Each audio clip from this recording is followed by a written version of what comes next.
तारिका restaurant के अंदर जा रही है। अच्छा? हाँ।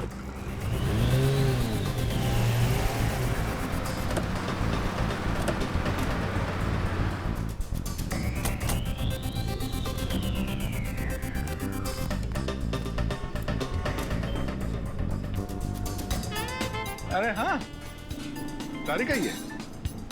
और ये हैंडसम लड़का कौन है इसके साथ? हैंडसम ठीक ही है यार, मतलब अच्छा हैंडसम क्या, मगर है कौन ये? कभी देखा नहीं तारिका के साथ में। चलो चल के हाय बोलते हैं। नहीं नहीं जाना तो यार, बिजी लग रही है वो। अरे बाप, जानना नहीं चाहोगे कि ये किसके साथ बैठी है? हाँ मगर फिर कभी जाते हैं यार। नहीं क्या? हेलो, क्या लाश?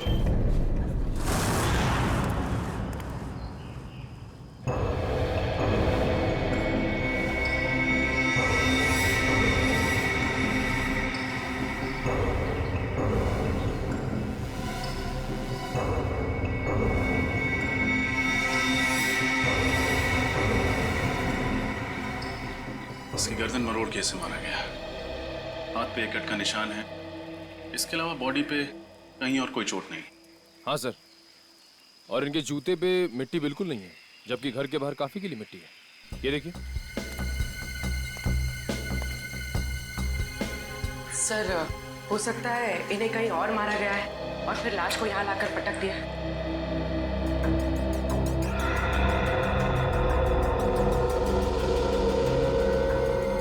जेब में ना तो मोबाइल है ना वॉलेट। शायद खूनी ने लूट मार के इरादे से इसका खून किया। सर, पड़ोसियों से बात करके आ रही थी, पता चला है कि ये घर काफी समय से सुनसान पड़ा है, यहाँ कोई नहीं रहता। अच्छा, मालिक कौन है इस घर का? सर, महेंद्र नाम का एक आदमी था, उसके परिवार में कोई नहीं था, तो उसकी मौत के बाद ये घर ऐसे ही पड़ा है सुनसान। मतलब लुटेरों ने इस घर को अपना अड्डा बना लिया।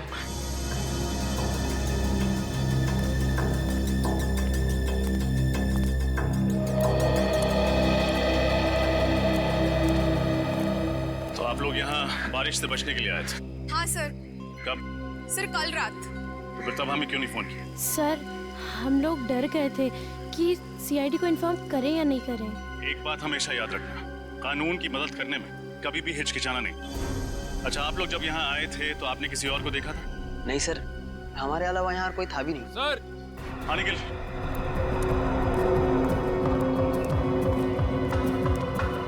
ये देखिए, लगता है ये निशान किसी के खून से बनाया गया। लगता है खूनी अपनी पहचान बताने के इरादे से आया था, इसीलिए उसने ये निशान यहाँ पे छोड़ दिया। लगता है किसी सीरियल किलिंग की शुरुआत है। हर सीरियल किलर अपना सिग्नेचर पीछे छोड़ के जाता है। हो सकता है ये इस खूनी की पहचान है।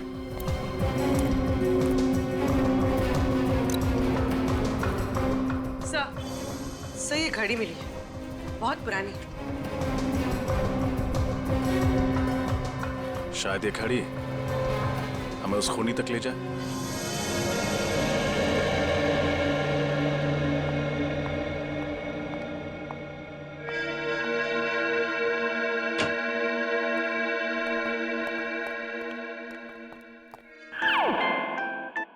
और सब कुछ पता चला इस लाश के बारे में? अरे क्या बात है अभिजीत, ना कोई हाय ना कोई हेलो, सीधा अर्जुन की तरह से सवाल दाग दिया।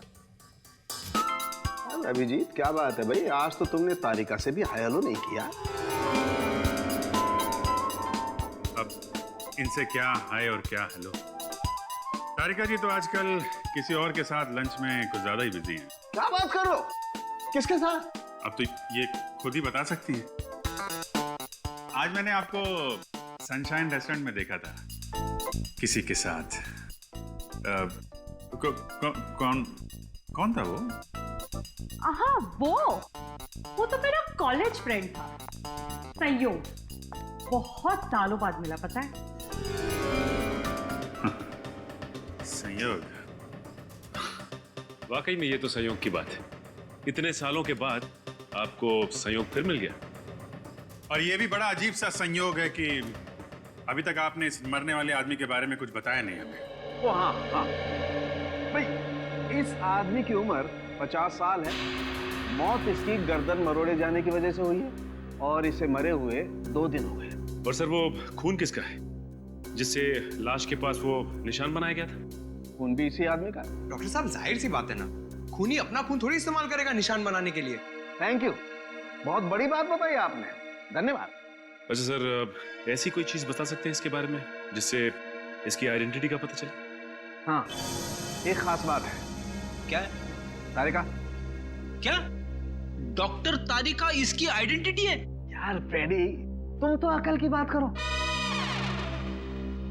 इस आदमी की आंख में से हमें ये लेंस इम्प्लांट मिला है। कैसा लेंस है? ये लेंसेज उन मरीजों को लगाए जाते हैं जिन्हें मोतियाबिंद यानी कैटरैक्ट या फिर कोई दूसरी आंख की बीमारी हो। तो इससे इस आदमी के बारे में कैसे पता चलेगा? आइए हमारे साथ।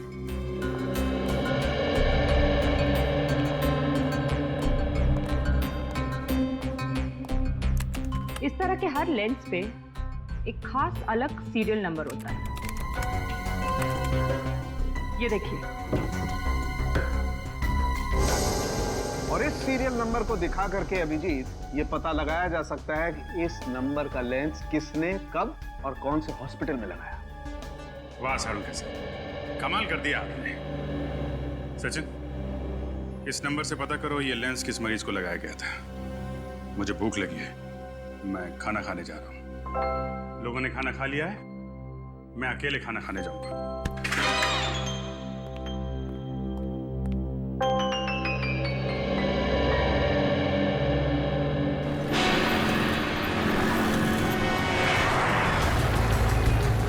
सर, अच्छा हुआ इस आदमी की आंख का ऑपरेशन हुआ था, वरना हमें पता ही नहीं चलता कि इसका नाम शंकर है और ये अजूबा नगर में रहता है। हॉस्पिटल रिकॉर्ड्स में लिखा था ना कि इसके आगे पीछे कोई नहीं है। हाँ सर, एक बीवी थी जिसकी कुछ साल पहले मौत हो गई और अब इनकी मौत पर रोने वाला ना कोई दोस्त है ना कोई रिश्तेदार।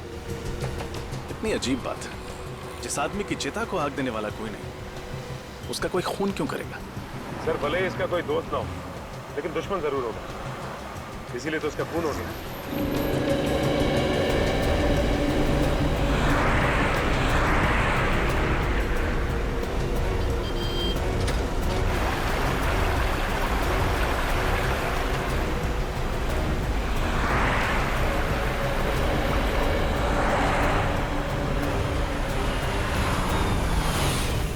सर आगे आजू बना गया।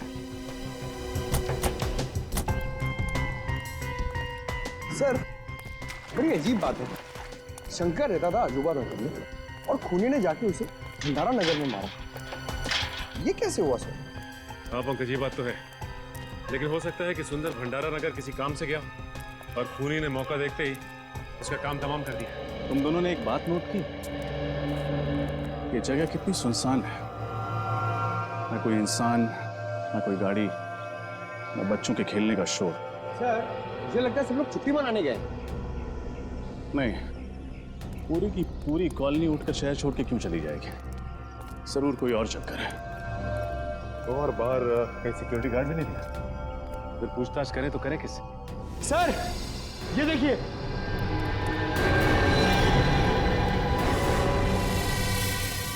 ठीक ऐसा ही निशान तो सुंदर की लाश के पास मिला था, शायद खून से बनाया गया। खून सूख गया, लेकिन खूनी ये निशान छोड़ किसके लिए रहा है? हमारे लिए। हमें चैलेंज कर रहा है, देखना चाहता है कि हम उसे पकड़ पाते हैं या नहीं। सर, मगर ऐसा था तो खूनी को ये निशान सुंदर के घर के बाहर बनाना चाहिए था। यहाँ क्यों बनाया? ये तो किसी और का घर है।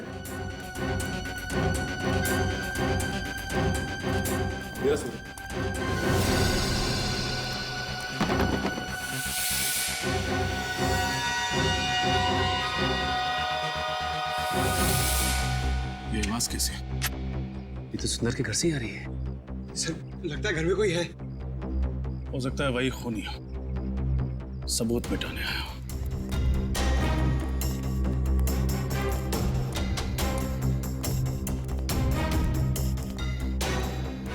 सचिन,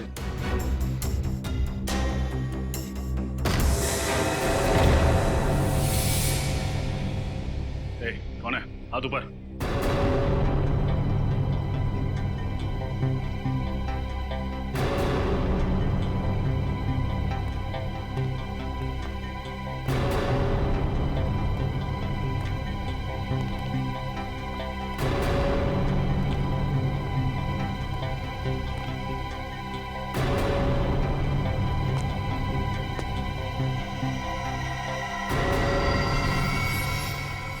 कौन है आप लोग? हम लोग सीआईडी से। क्या सबूत मिटाने की कोशिश कर रहा था? और सुंदर को क्यों मारा तुमने? सुंदर? कौन सुंदर? सुंदर के घर में खड़ा है, पूछता है कौन सुंदर? देखिए, मैं तो यहाँ पर डॉक्यूमेंट्री फिल्म बनाने के लिए आया हूँ, इस खाली मोहल्ले पर। अब मुझे नहीं पता कि आप लोग क्या बात कर रहे हैं। मोहल्ले पे डॉक्यूमेंट? वो क्यों? क्योंकि यहाँ रहने वाले एक परिवार ने मुझसे कहा था कि ये मोहल्ला हॉन्टेड है, आत्माएं रहती हैं यहाँ पर। आत्माएं? नॉनसेंस। हाँ, इसीलिए तो हर कोई यहाँ से चला गया है और मैं अपने कैमरे में उन्हीं आत्माओं को कैद करने के लिए आया था। क्या बेवकूफी की बात कर रहे हो यार?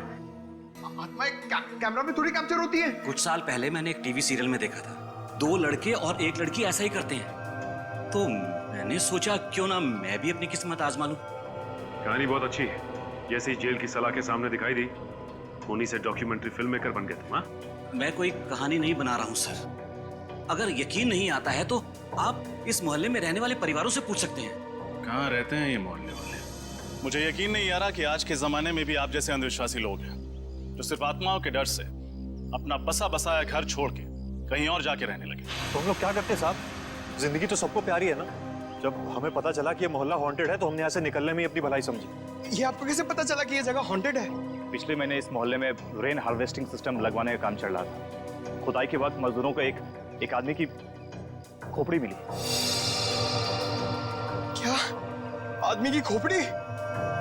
जी हाँ, और जब हमने रिसर्च की तो पता चला कि कई सालों पहले यहाँ पे एक कब्रिस्तान हुआ करता था। अगर हमें पता होता कि हमारे घरों की नींव एक कब्रिस्तान के ऊपर रखी गई है तो हम ये घर कभी खरीदते ही नहीं। बस इतनी सी बात का पता लगा और आप लोगों ने अपना घर बदल दिया यहाँ से। हाँ? बात सिर्फ इतनी सी नहीं है सर। इस घटना के बाद इस मोहल्ले में अजीब अजीब चीजें होने लगी। अचानक टीवी चलते चलते अपने आप रुक जाता, अचानक लाइट चली जाती। और पिछली गुरुवार की रात को क्या हुआ था जानते हैं आप? रात के 3 बजे अजीब अजीब सी मनहूस आवाजें आने लगी। आवाजें इतनी तेज थी कि हम सब लोग डर से जग गए।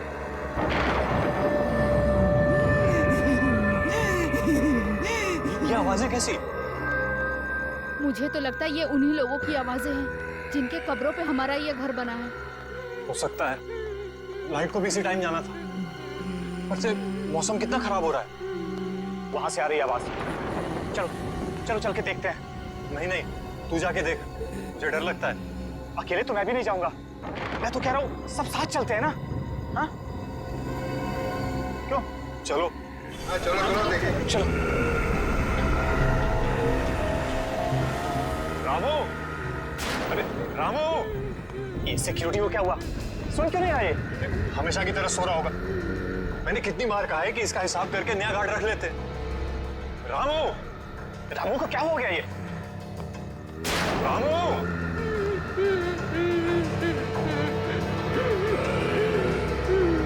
क्या कर रहे हो रामू?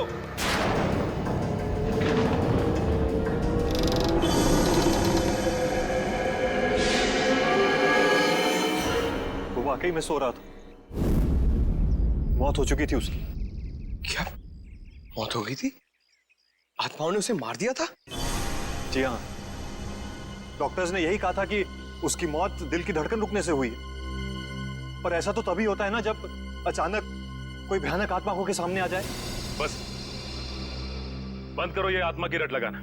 दिल का दौरा पड़ने से हजारों लोगों की मौत रोज होती है। इसका मतलब ये नहीं कि उन्होंने आत्मा देख ली है। बातें कहना आसान है सर। अगर आप लोगों में हिम्मत हो ना तो एक रात इस मोहल्ले में रुक के देखिए, शायद फिर आप लोगों को समझ में आएगा कि हम इस मोहल्ले को छोड़ के गए क्यों। जरूरत पड़ने पर वो भी कर लें। अच्छा, वो दीवार पर जो निशान है उसके बारे में कुछ जानते हैं आप लोग? ये निशान? सर, ऐसा निशान तो मैंने रामू की लाश के पास भी देखा था।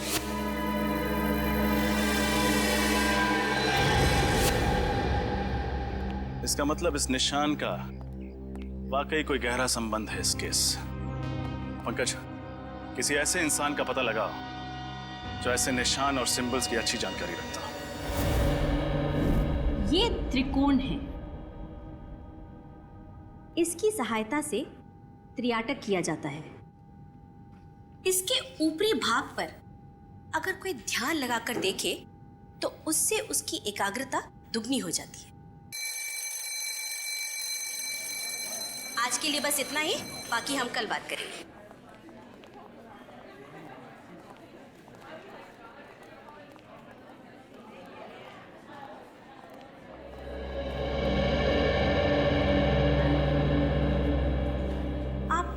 इंस्पेक्टर रजत है ना? जी नैना जी, आपको इंस्पेक्टर पंकज ने आपको बताया होगा कि हम आपसे एक खास चिन्ह, एक खास निशान के बारे में जानकारी चाहते हैं। हाँ हाँ, उस निशान का कोई आप फोटो वगैरह लाए हैं? ये है वो निशान जो एक सरफिरा खूनी जगह जगह बना रहा है। ओह माय गॉड, ये निशान? आप पहचानती है इस निशान को? हाँ, हजारों साल पहले दिग्गिशान संस्कृति में इसी तरह के निशान का आविष्कार किया गया था। इतना पुराना है ये निशान? मतलब क्या है इस निशान का?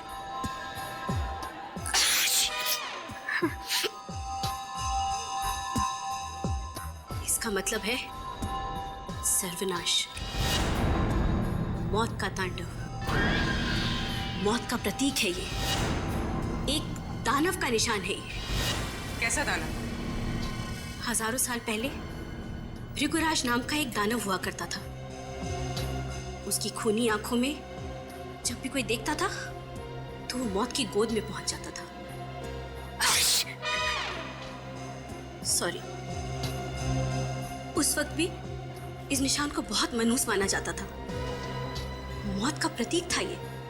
नैना जी, ये दानव राक्षसों की बातें किताबों में ही अच्छी लगती, असली जिंदगी से इनका क्या संबंध? और वैसे भी आज के समय में कोई क्यों ऐसा निशान इस्तेमाल करेगा? हाँ, वही तो मेरी भी समझ में नहीं आ रहा है, क्योंकि इस संस्कृति के बारे में बहुत लोग जानते भी नहीं हैं और इस विषय के बारे में कुछ खास किताबें भी नहीं छपी है।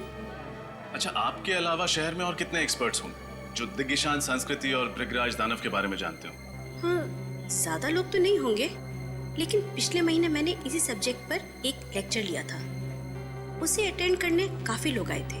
तो उनमें से कोई ऐसा इंसान जो इस दानव वाले निशान में कुछ ज्यादा ही दिलचस्पी रखता हो? हाँ, एक था तो सही। काफी सवाल पूछ रहा था इस दानव के बारे में। कौन था वो? उसका नाम वगैरह याद है आप? नहीं। उसका चेहरा तो याद होगा, स्केच बनवा सकते? सब से देखिए, प्रोफेसर नैना ने स्केच बनवा दिया है। ये तो अमित है ना, वो डॉक्यूमेंट्री फिल्म मेकर? हाँ सर, हमें इसकी बात पर यकीन नहीं करना चाहिए था। खून करने के बाद ये सुंदर के घर गया होगा सबूत मिटाने के लिए। सचिन, इस अमित को फोन करो और यहाँ ब्यूरो बुलाओ। पूर्वी, इस अमित के बारे में पता करो जल्दी। सर।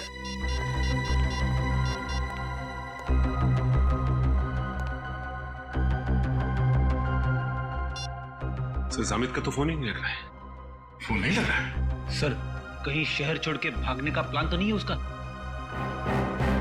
फोन ट्रेस करो उसका, उसके घर पे जाके देखो। इतनी आसानी से नहीं भाग सकता वो।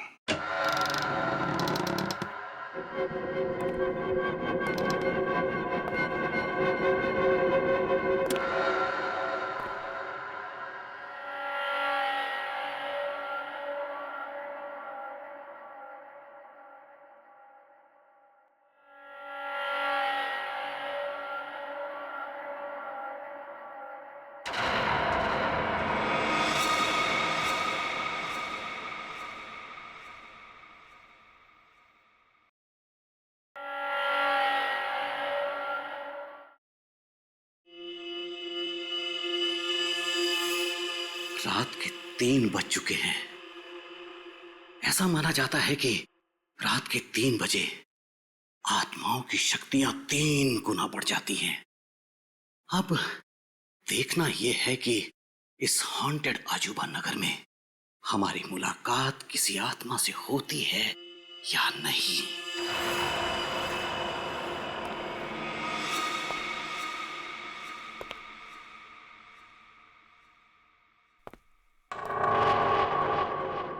मेरा ईएमएफ मीटर यहां सल्फर की मौजूदगी बता रहा है।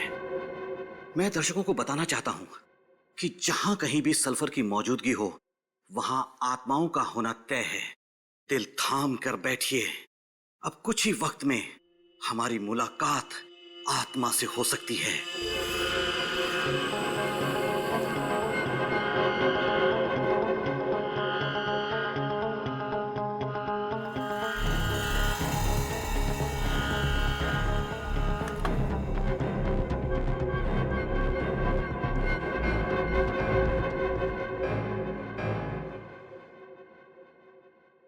सल्फर ही है।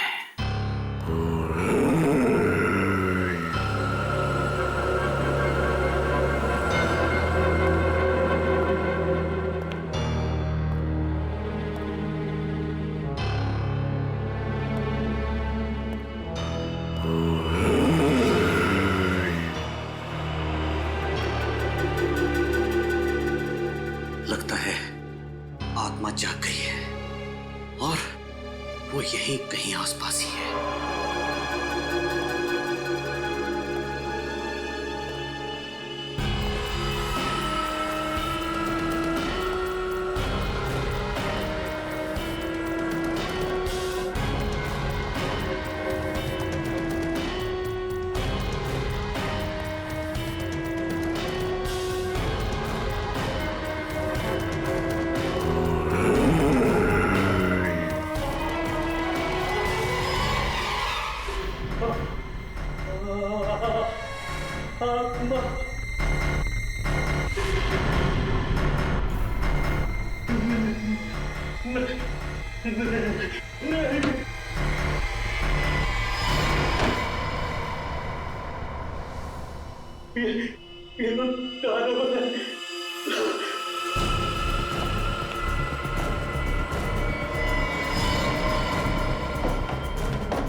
इस सर्कल में मैं सेफ हूं।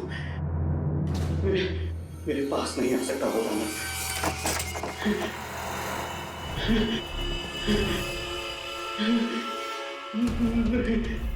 नहीं।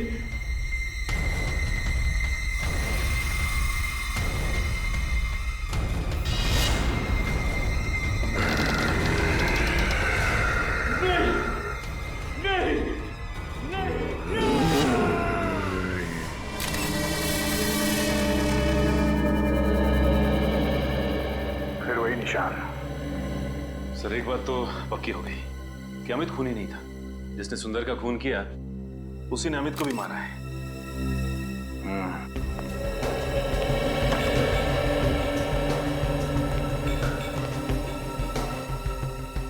आप कैमरे के रिकॉर्डिंग में कुछ पता चला?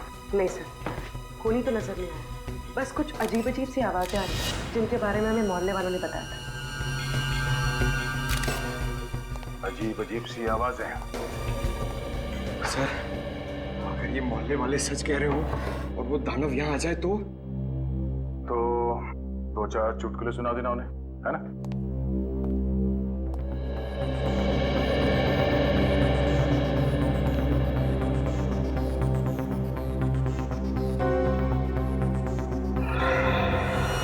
तो हाथ पे कटे हुए का निशान है, बाकी बॉडी पे कोई चोट कोई निशान नहीं। मुझे लगता है इसकी मौत भी अचानक दिल की धड़कन रुक जाने से हुई है। वहम और शक, इन दोनों का कोई इलाज नहीं है। एक बार हमारे दिमाग में ये बात घुस गई कि आत्मा दिखेगी तो मामूली सी परछाई को देख के भी डर जाते हैं लोग, आत्मा समझ के। सब एक बात समझ में नहीं आ रही। जब हम यहाँ आए थे तो दरवाजा अंदर से लॉक था, खिड़कियां भी बंद थी, तो फिर खूनी अंदर घुसा कैसे होगा? ये बात तो है पूर्वी, तो मुझे लगता है इस बात का जवाब है मेरे पास। हम सब बाहर चलते हैं। पूर्वी एक काम करो, तुम इस कमरे के अंदर रहो, इस दरवाजे को अंदर से बंद करना और अंदर से चाबी से लॉक करना इसे। सब, मैंने दरवाजा अंदर से लॉक कर दिया। पंकज, न्यूज़पेपर लेके आना।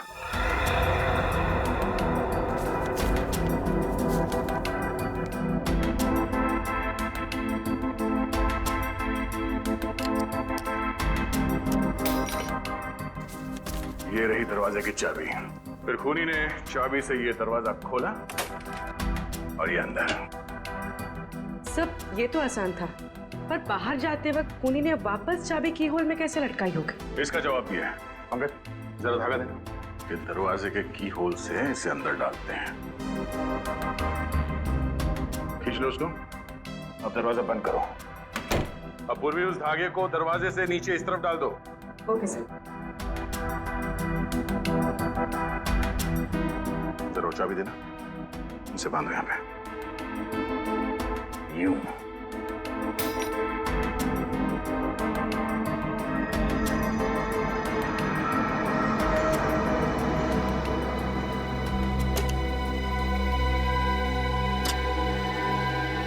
अब समझ में आया? चाबी को इस धागे से बांध के दरवाजे के नीचे से उस तरफ खींचा गया और चाबी को हवा में लटका के उस की होल के अंदर इस धागे से खींच लिया।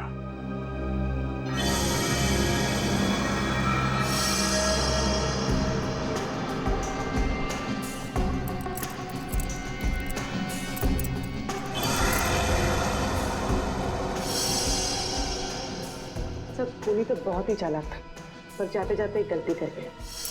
ये इन्हेलर छोड़ गया। इन्हेलर?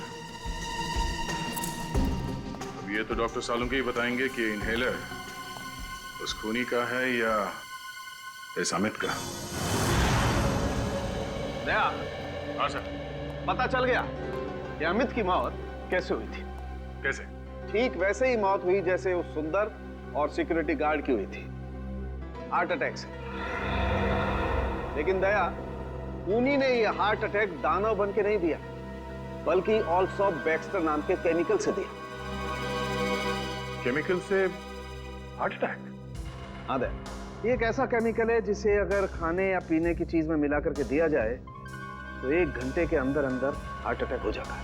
तो खूनी चाहता था कि ये सब के सब लोग हार्ट अटैक से मर जाएं और लोगों को लगे कि उन्होंने दानव देख लिया है और उसकी वजह से उनकी मौत हो गई। एग्जैक्टली। नहीं सर, ऐसा नहीं हो सकता, क्योंकि जिस तरह से सुंदर को मारा गया है, उसकी गर्दन को मरोड़ के, ये किसी हट्टे कट्टे आदमी का काम है सर, कोई ताकतवर आदमी। और हाँ दया, उस इनहेलर की मैंने अच्छी तरह से जांच की है, उससे पता ये चला है कि उस औरत को कैंसर था। नैना? नैना? हाँ सर, नैना। सर वो सिम्बोलॉजी की प्रोफेसर।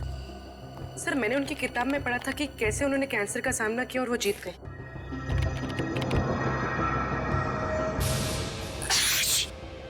हाँ सर, वो बार बार चीख भी तो रही थी क्लास में। ये इनहेलर जरूर उसी का होगा। सर ये देखिए, नैना और उनका बेटा राहुल उसी अजूबा नगर की कॉलोनी में रहा करते थे जहाँ सुंदर रहता था। राहुल का किसी क्रिमिनल ने सबके सामने खून कर दिया था और कॉलोनी वालों ने उसके खिलाफ कोई गवाही नहीं दी थी, इसलिए 1 महीने पहले अदालत ने उस क्रिमिनल को बाइज्जत छोड़ दिया। इसीलिए नैना मोहल्ले वालों से बदला ले रही थी। इस नैना से एक बार फिर मिलना पड़ेगा। Excuse me madam. अरे सर, आप लोग उस खूनी को कुछ पता चला क्या? जी पता चल गया, तो हमने सोचा कि चल के उसे एक गिफ्ट दिया जाए। गिफ्ट? आप लोग खूनियों को गिफ्ट भी देते हैं? जी हाँ, एक गिफ्ट आपके लिए भी है। मेरे लिए? हाँ।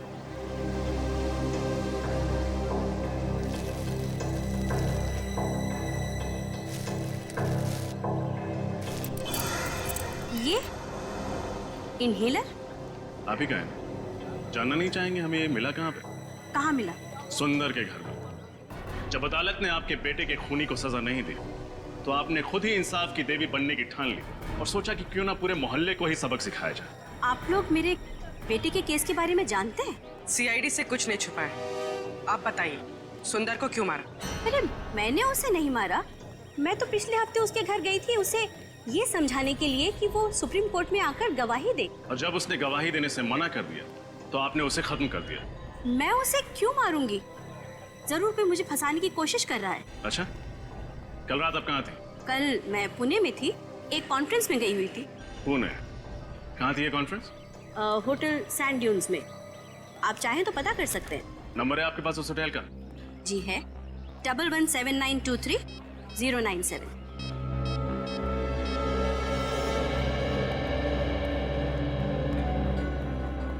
हेलो जी, कल आपके होटल में नैना जी कोई कॉन्फ्रेंस अटेंड करने आई थी। ठीक, थैंक यू सर। ये सच कह रही है? अब तो आपको यकीन हो गया ना?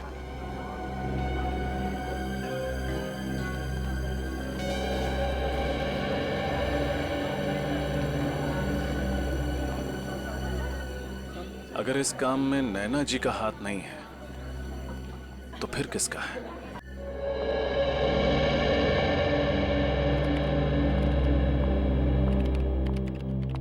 फ्रेडी साहब, अभिजीत कहाँ है? क्यों, क्या बात है? कुछ काम था। अरे मैं हूं ना, मुझे बताओ। क्या बात है तारिका जी, आप यहाँ ब्यूरो में?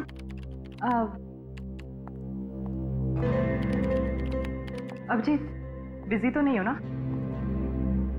नहीं नहीं, क्यों, क्या बात है? वो मैं सोच रही थी कि ये केस खत्म होने के बाद क्यों ना हम दोनों कहीं खाने पे चले?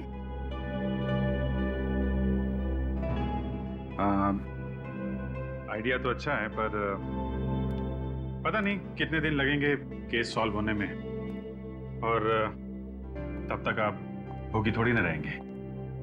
आप चले जाइए किसी और दोस्त के साथ खाना खाने। तुम तो जानते हो ना कि मेरे ज्यादा दोस्त कहाँ हैं। और वो है वो संयोग? हाँ वही, जो भी। संयोग तो अमेरिका में रहता है, यहाँ थोड़ी ना रहता है। वो तो जा रहा है वापस अपने घर। अच्छा, अमेरिका में रहता है? हाँ तो? और जा रहा है? हाँ। कब जा रहा है? उसके तो आज रात की फ्लाइट है। तो आपको पहले बताना चाहिए था। ठीक है, केस जल्दी सॉल्व करते हैं, जल्दी खाना खाने चलते हैं। मैंने बहुत दिनों से खाना नहीं खाया जब से आपको वो देखा। सर, एक ऐसी कड़ी हाथ लगी है जिससे लगता है कि ये केस बहुत जल्द सॉल्व हो जाएगा सर। अच्छा, वो क्या है? सर, जो अजूबा नगर की जमीन है जहां पे लोगों के घर बने हुए हैं, वो जमीन किसी मोहन नाम के आदमी की, लेकिन अब वो जमीन सुंदर की है। और मोहन को हमेशा से ये मलाल रहा है कि सुंदर ने उसके साथ काफी धोखाधड़ी की है। मोहन ने उस पर मुकदमा भी किया था, मगर हार गया। सर, कहीं ये खून मोहन ने तो नहीं किए अपनी मोहल्ले वाली जमीन वापस हासिल करने के लिए? हो सकता है। ये मोहन रहता कहाँ आजकल? सर, उसका खुद का तो कोई घर है नहीं, ओल्ड एज होम में रहता है। Old age home? खाना खा लिया?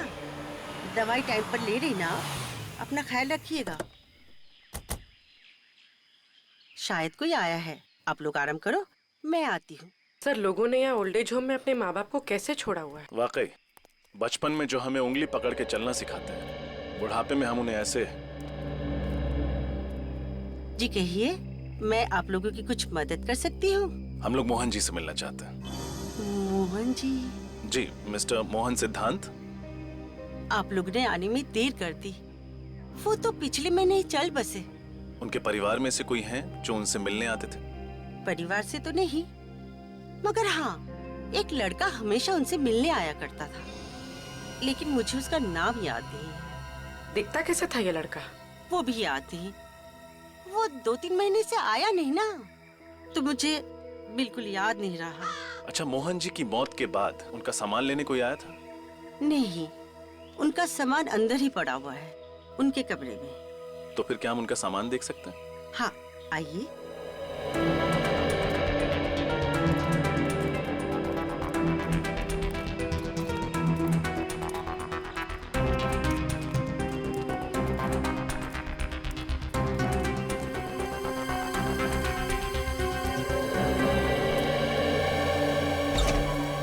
ये है इनका कमरा, आइए।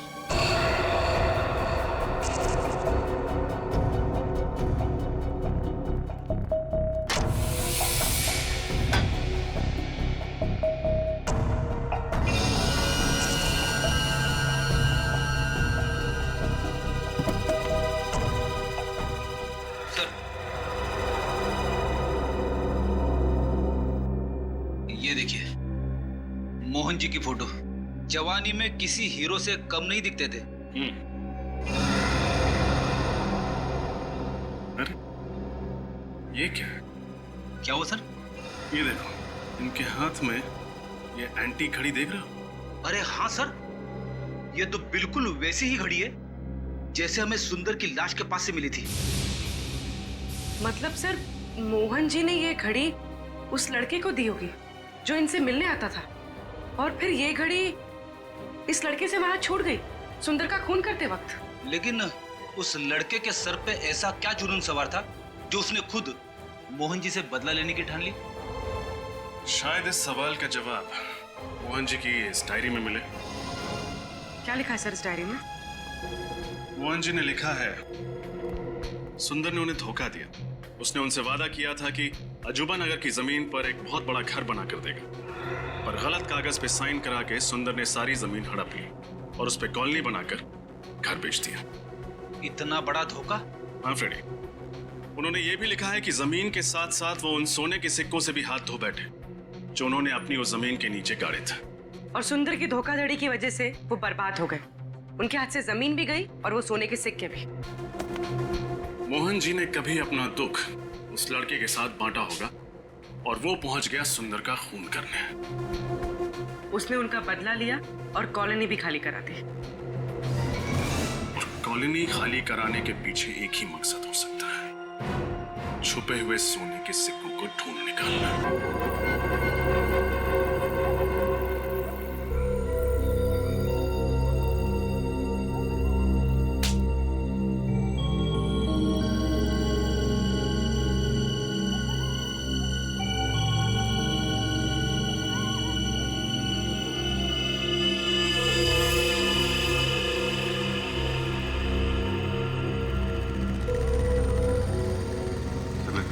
कोई आ रहा है? हाँ, वही होगा। सब तैयार है ना?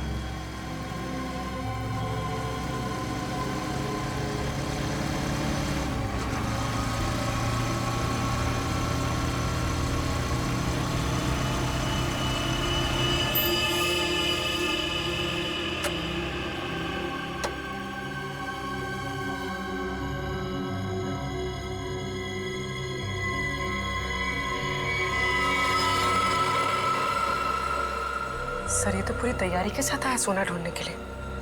सोना नहीं, इसे लोहा मिलेगा, जेल की सलाखों का लोहा।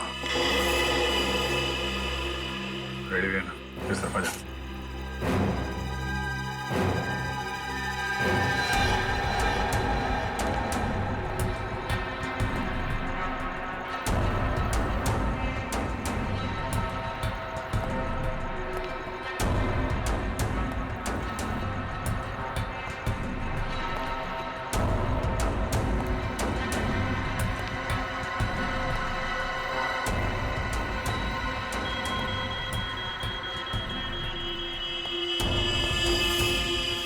यहाँ छुपा है सोना, अब मुझे अमीर बनने से कोई नहीं रोक सकता। सिवाय सीआईडी के। सीआईडी?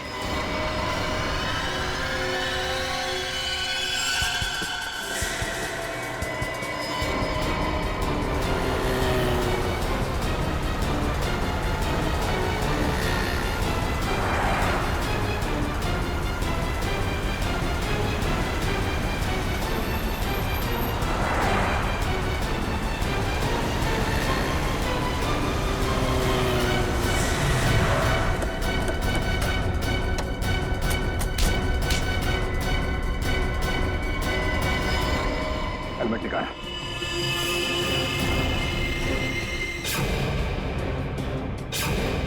रितेश बाबू, तो आपको सोना चाहिए? हाँ, सोने के पीछे जो है पड़ा, उसे हमेशा रोना ही पड़ा। हाँ, मैंने खून किया था सुंदर का। मोहन जी का बदला लेना चाहता था और साथ ही साथ सारा सोना पाकर अमीर बनना चाहता था। बहुत लंबी प्लानिंग की तुमने। न सिर्फ सुंदर को मारा, बल्कि मोहल्ले की वाटर पाइपलाइन के नीचे एक खोपड़ी भी रख छोड़ी ताकि अजूबा नगर में आत्माओं की अफवाह फैला सको। हाँ, मेरे लिए मोहल्ला खाली करवाना बहुत जरूरी था ताकि मेरे सोने की खोज में कोई खलल न पड़े।